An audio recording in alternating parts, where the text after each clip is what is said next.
जनाब रसूलुल्लाह सल्लल्लाहु अलैहि वसल्लम ने फरमान सही बुखारी अल मजालिस अल अमाना जिकी गाल घर में थी घर में जारा नो सस मां पुत्र मने वही करे जिकी घर जो मशवरो कई घर जा जिकी काम काज हुए इनके बारे में जिकी गालियों करिए इन गालियों के जे बारा न सुनायो हुजूर फरमायो अमानत है अगर अमानत ही बारा कढींदा तो आजा लुंगा उतरी वेंदा यहाँ जी लज वेंदी मारू आमता खेलदा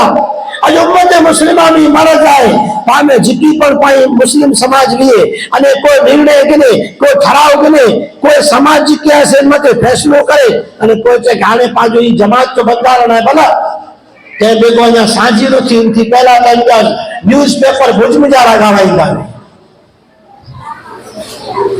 हुजूर फरमाया मुस्लिम समाज की समाज है इनकी मीटिंग इनको मशवरो इनका ठहराव की अमानत इन राज क्या ये बारह न सुनायो इन राज के राज रखो